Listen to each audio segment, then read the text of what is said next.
नमस्कार मित्रांनो, होळकरशाहीच्या इतिहासामधील अहिल्यादेवी होळकर यांच्या इतिहासाची पानं उलगडत असताना भाग 2 मध्ये आपल्या सगळ्यांचं मनपूर्वक स्वागत। खरं तर मी सगळ्यांना धन्यवाद देतो यासाठी की आपण भाग 1 लोकांपर्यंत पोहोचवण्याच्या चळवळीमध्ये आपण सर्वजण सहभागी झालात। खरं तर मित्रांनो, आपण पहिल्या भागामध्ये होळकरशाहीच्या इतिहासामध्ये अहिल्यादेवी होळकर यांच्या इतिहासातील सुवर्ण पान उलगडत असताना महत्त्वाच्या व्यक्तिरेखा समजून घेत होतो। आणि त्यातली पहिली महत्त्वाची व्यक्तिरेखा ते म्हणजे मेंढर राखता राखता मेंढपाळांचे राज्यपाल झाले ते म्हणजे होळकर साम्राज्याचे प्रमुख, होळकर साम्राज्य ज्यांच्यामुळे सुरू झालं आणि अहिल्यादेवी होळकरांच्या आयुष्यामध्ये, अहिल्यादेवी होळकरांच्या राज्यकारभारामध्ये, अहिल्यादेवी होळकरांच्या घडण्यामध्ये महत्त्वाची भूमिका ज्यांनी बजावली ते म्हणजे राजर्षी मल्हारराव होळकर यांचा इतिहास आपण समजून घेतला, ती व्यक्तिरेखा आपण समजून घेतली। महत्त्वाची गोष्ट म्हणजे होळकर साम्राज्य सुरू झाल्यापासून होळकर साम्राज्य या देशाच्या राज्यकारभारामध्ये महत्त्वाची भूमिका 1-2 शतक जवळपास बजावण्याचं काम त्यांनी केलं। म्हणजे साधारणतः 220 वर्ष होळकर साम्राज्याने आपली देशाच्या राज्यकारणामध्ये छाप पाडली। महत्त्वाची गोष्ट म्हणजे अहिल्यादेवी होळकरांच्या इतिहासामध्ये होळकर साम्राज्य इतक्या दिवस देशाच्या राज्यकारणामध्ये छाप पाडू शकलं, त्यात एक महत्त्वाची व्यक्तिरेखा होती। ती व्यक्तिरेखा आपण आज समजून घेणार आहोत, ते म्हणजे अहिल्यादेवी होळकर यांच्या सासूबाई, जिनं आईसारखं अहिल्यादेवी होळकर यांना सांभाळण्याचं काम केलं, त्या म्हणजे गौतमीबाई होळकर। आपण मल्हारराव होळकरांचा इतिहास समजून घेत असताना आपण पाहिलं की मल्हारराव होळकरांची जी आई होती, जिवाई, ती मामाच्या गावी म्हणजे नंदुरबार या ठिकाणी गेली होती। त्या मामा म्हणजे भोजराज मामा बारगळ यांची एकुलती एक कन्या म्हणजे गौतमीबाई होळकर होत्या।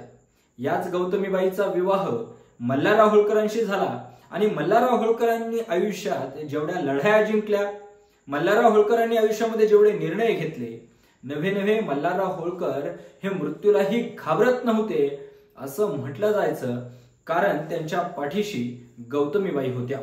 एका यशस्वी पुरुषाच्या पाठीमागं त्याला साथ देण्यासाठी, त्याचा आत्मविश्वास, त्याचा कॉन्फिडन्स वाढवण्यासाठी एका स्त्रीची महत्त्वाची भूमिका असते, ती स्त्री म्हणजे त्या पुरुषाची पत्नी।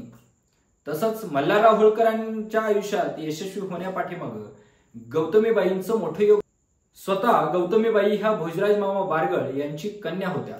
अर्थातच एका शूरवीर सरदाराची कन्या म्हटल्यानंतर दांडपट्टा खेळणं, घोडेस्वारी करणं, राज्यकारभार चोखपणे सांभाळणं याचं प्रशिक्षण त्यांना माहेरकडूनच भेटलं होतं।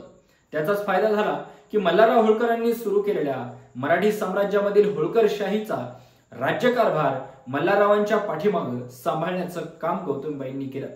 गौतमीबाई चतुर होत्या, चाणाक्ष होत्या, युद्धकुशल होत्या, राज्यकारभाराचं चांगलं ज्ञान त्यांना होतं आणि महत्त्वाची गोष्ट म्हणजे मल्हारराव होळकर ज्या वेळेस स्वाऱ्यांवरती जात होते त्यावेळेस मल्हारराव होळकरांना आवश्यक असणारा फौजफाटा, दानगोटा, रसद, दारुगोळा ह्या सगळ्या गोष्टी पाठीमागून पुरवण्याचं काम गौतमीबाई करत होत्या।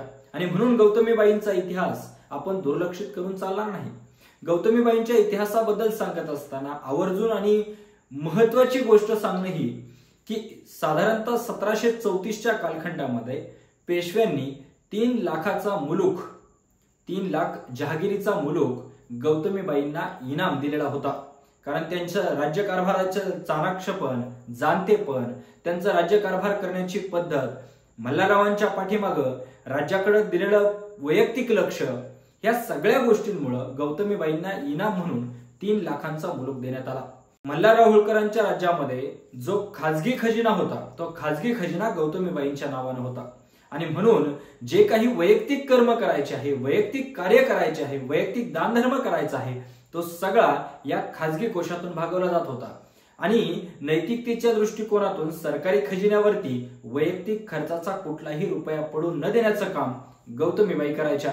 आज आपण पाहतो की सरकारी खजिन्यातील लूट कशा पद्धतीने आजचे राज्यकर्ते करताना दिसतात, मात्र त्याच ठिकाणी स्वतःच्या वैयक्तिक खजिन्यामधून लोकांचं कार्य करायचं, वैयक्तिक कार्य करायचं आणि बाकीची जी सरकारी खजिना आहे तो फक्त युद्धासाठी आणि संरक्षणासाठी वापरायचा, हे गौतमीबाईंचं तत्व होतं.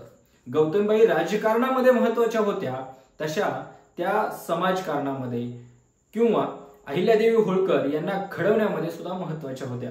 आपल्या सगळ्यांना माहिती आहे, मल्हारराव होळकरांचे पुत्र खंडेराव होळकरांचा मृत्यू झाला. कुंभेरीच्या युद्धामध्ये मृत्युमुखी पडलेल्या खंडेराव होळकरांच्या पाठीमागं सवतींना सती जावं लागलं, मात्र अहिल्यादेवी सती गेल्या नाहीत.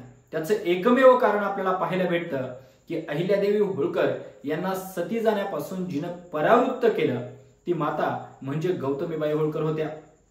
ज्यावेळेस अहिल्याबाई होळकर यांना सती जाण्याची वेळ आली, त्यावेळेस याच गौतमीबाई त्यांना म्हणाल्या की या बांड्या झेंड्याची लाज राख आणि अहिल्ये तू सती जाऊ नकोस. या म्हाताऱ्याच्या पदरामध्ये भीक घाल, अर्थात मल्हारराव होळकरांच्या पदरामध्ये भीक घाल, अर्थात या होळकर साम्राज्याला पुन्हा एकदा जीवदान दे, असं म्हणणाऱ्या गौतमीबाई होळकर होत्या. खरं तर प्रत्येक स्त्रीला अशा सासू मिळाव्या आणि प्रत्येक सासूला अशी सून मिळावी, अशी आदर्श जोडी म्हणजे गौतमीबाई आणि अहिल्यादेवी होळकर होत्या. आणि म्हणून गौतमीबाईंचा इतिहासामधलं गौतमीबाईंचं महत्वाचं योगदान आपण समजून घेणं गरजेचं आहे. गौतमीबाईंनी आपण पाहिलं की वेरूळच्या घृष्णेश्वराचा जो जीर्णोद्धार आहे, मंदिराचा जीर्णोद्धार आहे, हा जीर्णोद्धार सुद्धा गौतमीबाईंनी केल्याचं आपल्याला त्या ठिकाणी नोंद आढळते. गौतमीबाईंचं योगदान राजकारणामध्ये त्याचबरोबर होळकर साम्राज्याच्या पायाभरणीमध्ये अत्यंत महत्वाचं होतं. गौतमीबाई संसारातल्या काडीमोडीचा सुद्धा हिशोब ठेवत होत्या. संसारामध्ये काडीनं संसार उभा करावा, तसं राज्यकारभार हा सुद्धा काडीनं माडी बांधता येते, हा विचार गौतमीबाई वारंवार बोलून दाखवत असायच्या. गौतमीबाई म्हणायच्या की राज्यकारभार जर जपायचा असेल तर फक्त नोकरा चाकरांवरती अवलंबून राहून चालत नाही. आणि म्हणून अहिल्यादेवी होळकरांचा इतिहास लोकांपर्यंत पोहोचवत असताना अहिल्यादेवी होळकर यांच्या सासूबाई गौतमीबाई होळकर यांचाही इतिहास लोकांपर्यंत पोहोचणं अत्यंत गरजेचं आहे. आणि म्हणून तुम्ही सुद्धा या सोशल मीडिया प्लॅटफॉर्मच्या माध्यमातून तुमच्या ओळखीच्या, तुमच्या परिचयातील लोकांपर्यंत हा व्हिडिओ पाठवा. तुम्हाला आवडला तर लाईक करा, तुमच्या प्रतिक्रिया कमेंटच्या माध्यमातून माझ्यापर्यंत पोहोचवा. व्याख्यानाच्या माध्यमातून समाज प्रबोधन करत असताना सोशल मीडिया प्लॅटफॉर्मवरती आपण अहिल्यादेवी होळकरांचा इतिहास लोकांपर्यंत पोहोचवत आहोत.